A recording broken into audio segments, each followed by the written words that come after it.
mawaghag yung rice, layered colors, may textures of the nuts, malasa, mabango, chicken biryani.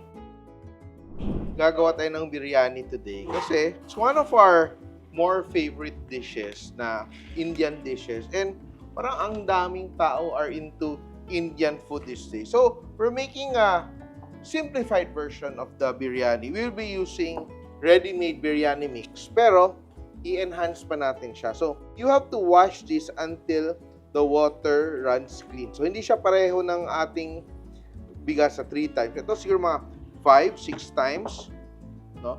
So, ayan. Then, after washing, we will soak this for an hour or so. And later on, lulutuin natin. And I will show you how to make the perfect homemade biryani that your family will love. So we are making our biryani. Nakita nyo naman kanina, nag-soak na tayo ng ating basmati rice, which is here.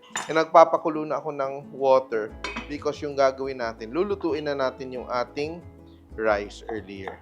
Magpa-fry tayo ng ating onions, red onions or shallots dahil ito talagang one of the most important flavors when making a biryani. So ito, very hot.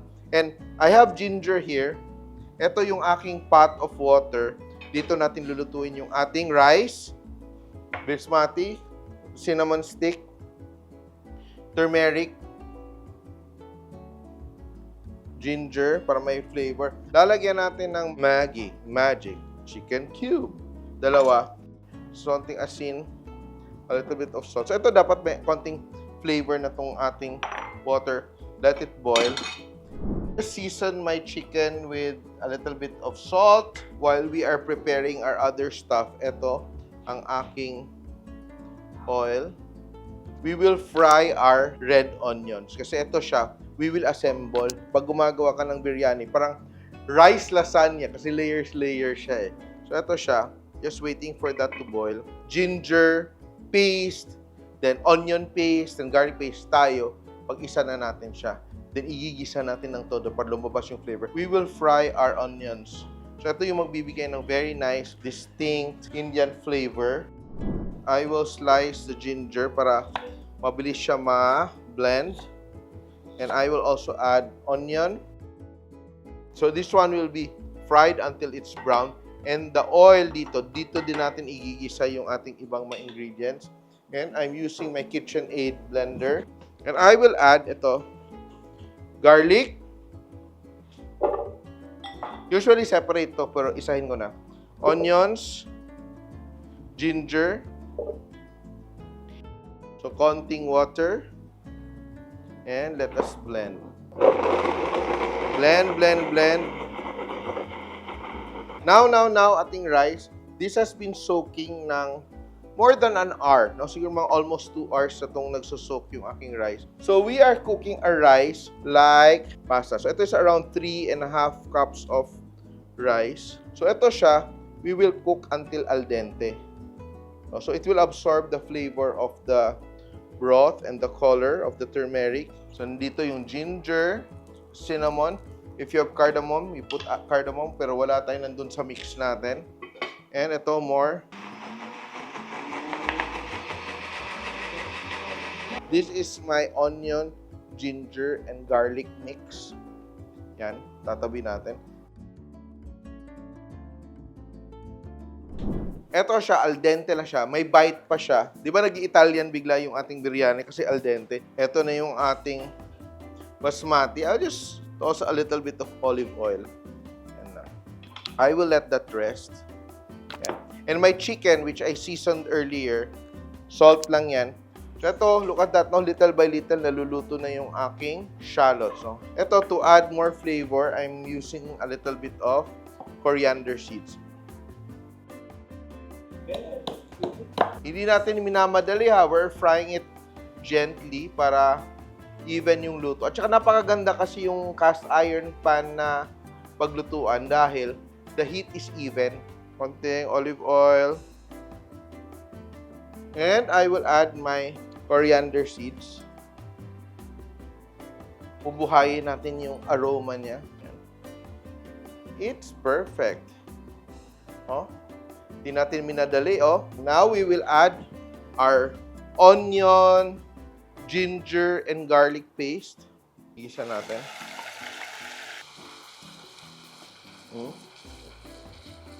Add our chicken. Yan, no? And we will add our biryani mix. Then, we will add, canned tomato. Lalagay na natin itong ating 1 can of tomato.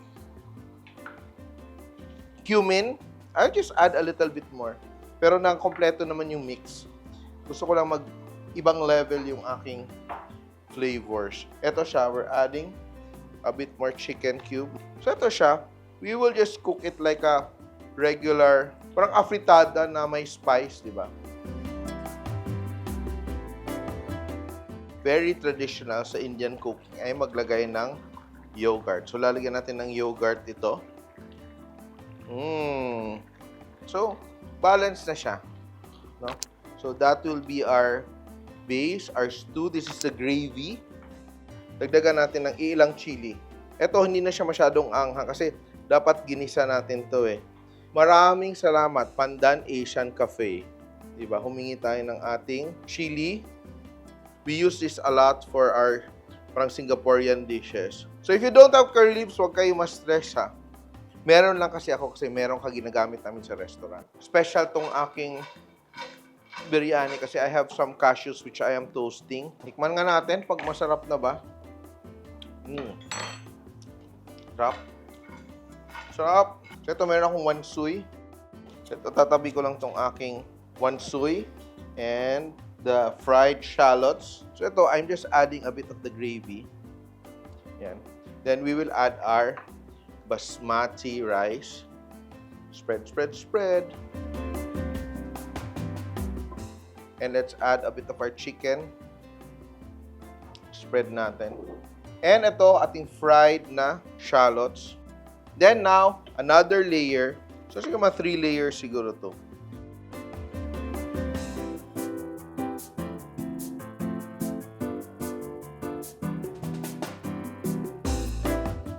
Wansoy, coriander, shallots. So this is as traditional as I am trying to make it, but this will make it so delicious.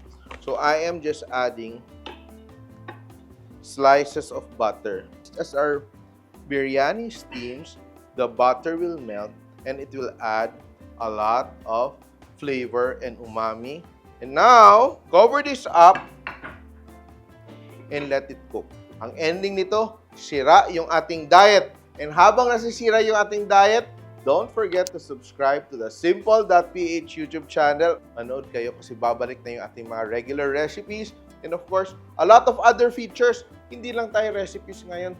Meron na tayong mga other features that makes life more delicious. And also check out the Simple.ph website. I hope you're enjoying this recipe.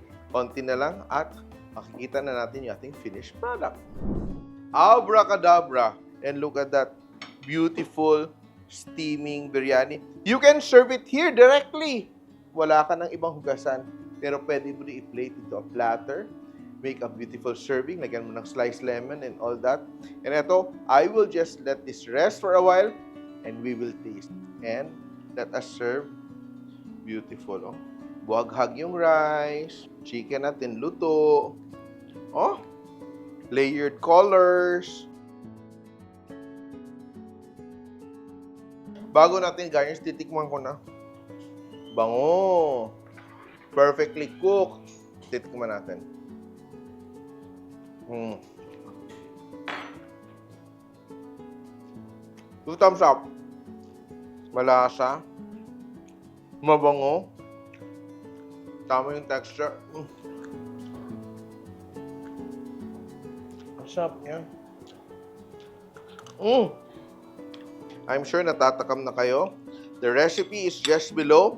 It's time for you to cook and try cooking chicken biryani at home. Simple!